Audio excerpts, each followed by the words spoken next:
Committee will come to order. Before we begin, I want to thank my good friend, the gentleman from Texas, Judge Poe, Chairman of the Subcommittee on Terrorism, Nonproliferation, and Trade, for joining the Asia and Pacific Subcommittee and holding this hearing this afternoon. And I, of course, want to thank our ranking member, the gentleman from American Samoa, Mr. Vega, and the gentleman from California, Mr. Sherman, who I believe will be here shortly, the ranking member of the TNT Subcommittee. This year marks a truly important milestone in the U.S.-South Korean alliance as we commemorate the 60th anniversary of the armistice that ended the Korean War. This conflict claimed the lives of more than 170,000 U.S. and South Korean soldiers and more than 370,000 civilians. 60 years later, our friendship endures and, in fact, has grown stronger. Just a few weeks ago, I had the opportunity to visit South Korea with my good friend, the ranking member, Mr. Vega, to meet with President Park, the Minister of Foreign Affairs, and other Korean government officials, as well as touring the demilitarized zone and visiting with our American troops who live and work in that stressful and dangerous environment. Today in South Korea, once war-torn nation has become a world-class economy and leader in high-tech innovation. South Korea's growing commitment to democracy, human rights, and the rule of law is a strong contrast to its northern neighbor. The past 60 years of the U.S.-South Korea relationship is best characterized as a close friendship that has steadily grown. Today, I think I can confidently say that our bilateral relationship is at its best, particularly given the passage and implementation of the U.S.-Korea Free Trade Agreement just a little over a year ago. The bond between the people of the U.S. and the people of South Korea is strong and continues to grow.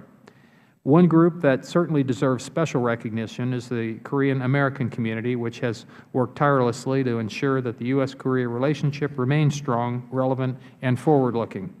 With the threat of North Korean belligerence always imminent, it is in the U.S.'s and South Korea's best interest to ensure that the next 60 years of this relationship are as strong and as vibrant as the past 60 years. South Korea's economy depends heavily on clean, low-cost energy. Without the benefits of domestic energy resources, South Korea depends almost entirely on imported energy, with the exception of power generated by its domestic nuclear energy power plants. Given the ROK's continued economic growth, it is unlikely that the government can continue to provide enough low-cost electricity to fuel its economy. The ability to recycle nuclear fuel would ease this problem. That is why it is vitally important for the U.S. and South Korea to complete negotiations on a modern 21st century civilian nuclear agreement. The adoption of a new 123 agreement would also have a direct impact on American jobs, in particular manufacturing jobs for those industries supplying South Korea with the components it needs to grow and maintain its power supply. Earlier this month, I joined Chairman Royce and Ranking Member Engel, as well as Judge Poe, Mr. Vega, Mr. Collins, and Mr. Kinzinger, in introducing H.R. 2449, legislation to extend for 2 years the current U.S.-South Korean Civilian Nuclear Energy Cooperation Agreement, which is scheduled to expire in March of 2014. A clean extension of the agreement while negotiators continue to work on and refine substantive issues, I believe, is an important and necessary step in this process. I look forward to working with the Chairman and my colleagues in moving the legislation forward. When President Park addressed a joint session of Congress last month, she reaffirmed South Korea's commitment to the vision of a world without nuclear weapons, which must start on the Korean Peninsula. South Korea has said time and time again that it is firmly committed to the principle of nonproliferation. In fact, South Korea hosted the second Nuclear Security Summit last year. On the other hand, North Korea has made its intentions quite clear. The Kim dictatorship has no desire to halt its nuclear weapons program, and its recent calls for talks with conditions have to be taken, obviously, with a grain of salt. North Korea takes no responsibility for its behavior, but blames the United States for the worsening situation on the peninsula.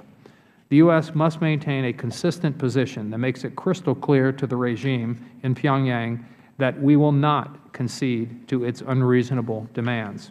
I hope the Administration pursues a path that will increase security for not only South Korea, but for the international community as well.